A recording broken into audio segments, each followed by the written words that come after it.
What do insanely poor people buy that ordinary people know nothing about?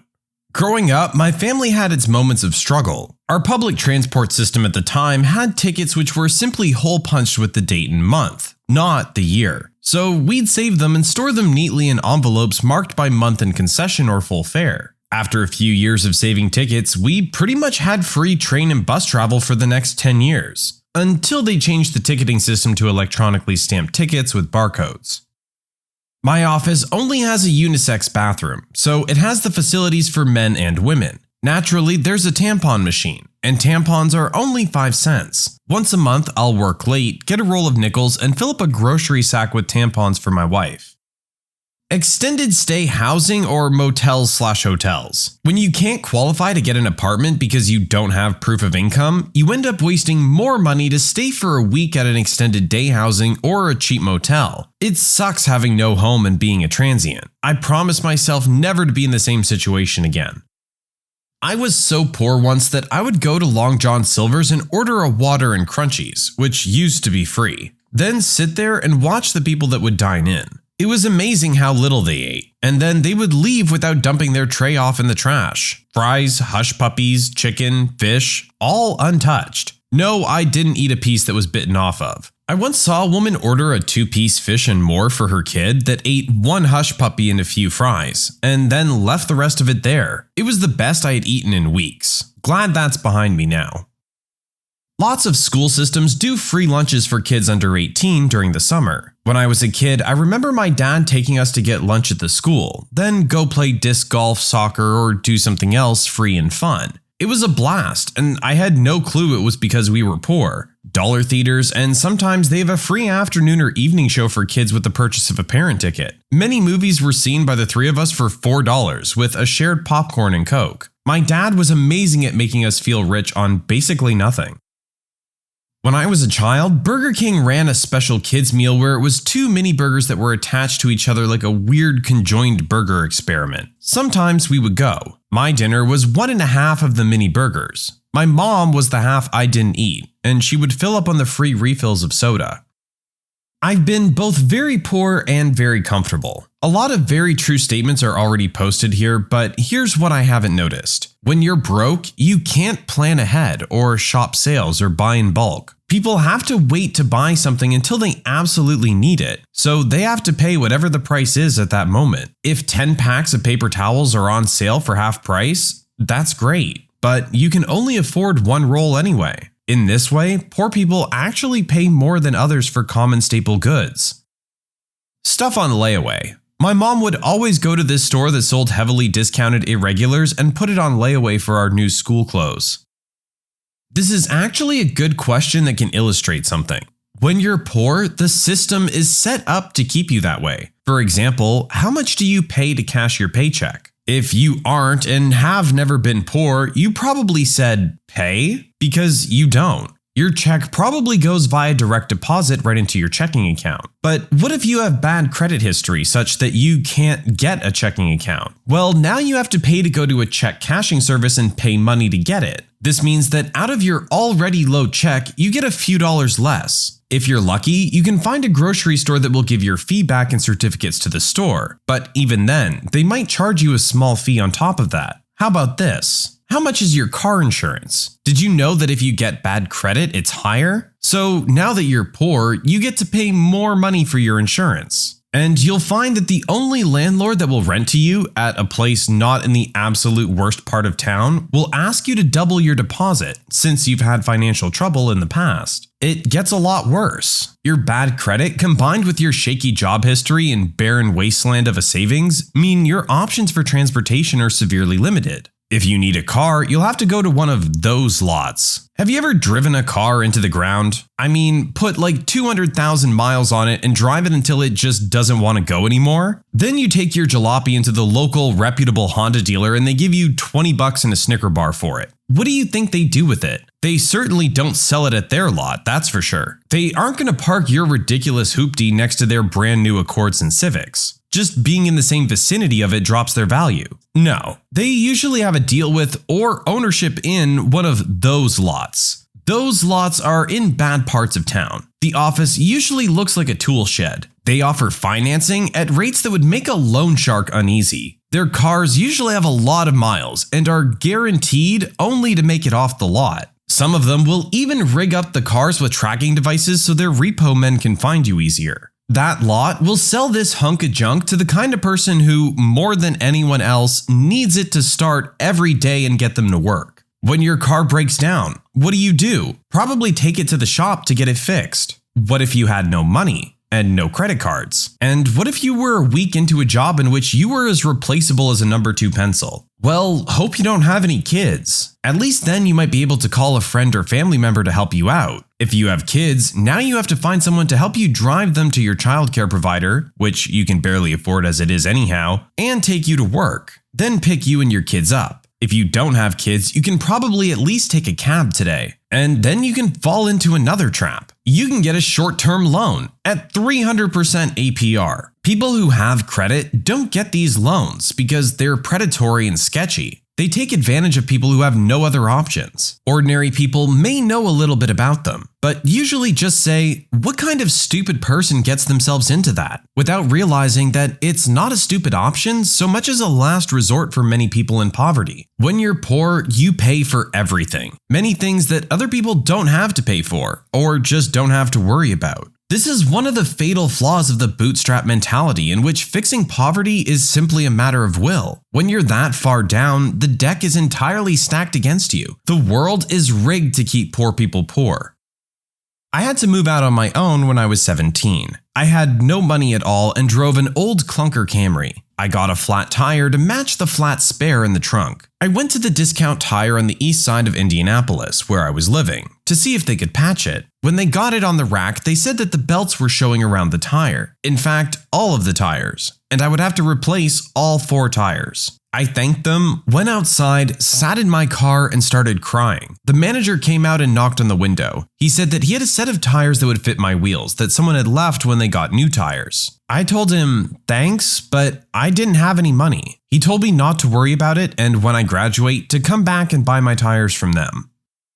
You can get new car parts from the junkyard for virtually nothing, with added discounts if you remove them from the junkers yourself. I had a 12-year-old car in college, and when it blew a tire, I went to the junkyard and found a decent set of tires. I bought all 4 for $70, which reduced my food budget to $16 for the next 2 weeks. Some lady in the grocery store saw me with a calculator trying to figure out how much ramen I could buy with $16, and handed me a $20. It made me cry. I'm glad I'm not poor anymore, but I'll always remember that lady. The first 4 years of my life were spent in abject poverty. As a child, I would ask my mom if we could get a candy bar. She would explain to me at age 3 that we could get the candy bar, but if we did, it meant we couldn't afford a 2-liter of Coca-Cola. She would phrase it like so: if you get the candy bar, it'll be gone in a few days, but if you get the Coca-Cola, we can have Coca-Cola for a whole week. Amazingly, I knew enough to understand that Coca-Cola for over a week was a better deal than 2 days of a candy bar. As a side effect, I was regularly told no when I asked for things I wanted, mostly Lego sets or He-Man toys. Around age 6, my father's stake in a mineral prospecting company finally paid off. Turns out he had been putting every dime he had into it since before I was born. We went from surviving on mayonnaise sandwiches to having 2015's equivalent of $10,300 per month in income. My little sister was around 2 or so at this time, and she was getting everything she wanted. For the first 6 years of my life, I had learned that asking for things I wanted would always end with no, so I never asked for anything. My parents weren't able to put it together until my grandmother got very sick and came to live with us. The whole family went out shopping, and my grandmother knew I loved Legos, but I didn't ask for a set of them. Meanwhile, my little sister had a Barbie doll and a My Little Pony in each hand. She stopped and asked me, "Poster, don't you want a Lego set?" "Mommy and Daddy always tell me no, Grandma, we can't afford them." I only have a vague memory of this, but before she died, my grandmother told me this story and said that my mom broke down in tears in the middle of the store, sobbing. My dad had a look of defeated failure on his face, according to her. Apparently, it simply never occurred to them the reason I never asked for anything was because I had always been told no. For Christmas, I got 3 Lego Technic sets. It's not the things we bought. I grew up in a level of poverty in the entire 1980s and some of the 1990s that modern politicians will swear to you doesn't occur in modern America. After all, we have food stamps and welfare, and anyone still poor after that is obviously just a lazy addict bum. It's not the things we bought. We lived on powdered milk and rice and ramen, and before that, old wonton soup packets that I just realized don't exist anymore, and government cheese, and bread from the discount rack at the local bakery, about 9 minutes away from growing mold. But hey, at least it was only 19 cents a loaf. It's the things we scavenged. Hauling food out of the dumpster at 7-Eleven because they threw away piles of chip bags that were a day over their expiration. The manager caught us one day and they apparently told the employees to stab a hole in each chip bag after that. Eventually, we just had to sniff each bag to make sure nothing was contaminated. We would check neighbors' trash bins as well, rescuing half a pizza some idiots had ordered the night before then threw away after a handful of slices. We would haul in furniture from alleyways. My youngest sibling, my sister, received a twin bed mattress that had a grotesque brown stain on it. It looked like someone had pooped a gallon of wet feces onto it. We didn't care though. We scrubbed that down with bleach over and over and she slept on it for years. And then there were times when the welfare checks or food stamps didn't arrive, and the trash bins were not producing food. I grew up in a fairly rural area, and what did we do when that happened? Well, I know that in the winter, gray squirrel tastes pretty gross. Sure, people from the south can claim that their brown and red squirrels are delicious, but I would rather eat poop out of a pig's butt than eat another bite of squirrel meat, or jackrabbit,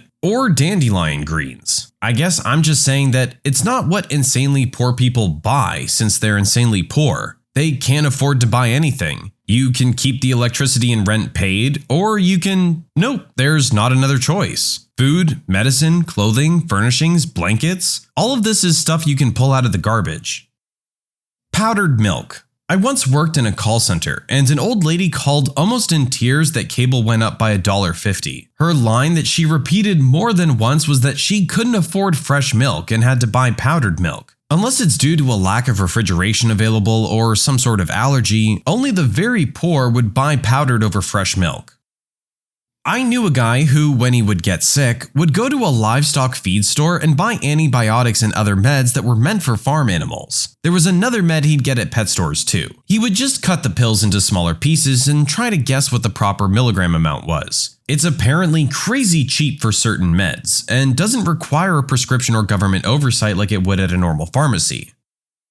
I had a really odd childhood. Until age 9, my family would have been classed as upper middle class. Then my father left and my mom just went crazy. From 9 to 18, we were dirt poor. I remember being 10 years old and our weekly treat was to go to the Little Woods Cafe, and they did a 99-pence 5-piece breakfast. We shared that among my mum, brother, sister, and me. One of us got the extra item. We'd take turns. As an adult, I've made sure my children will never know poverty because of excellent memories like that. Nothing motivates you more than memories of fighting over a solitary sausage.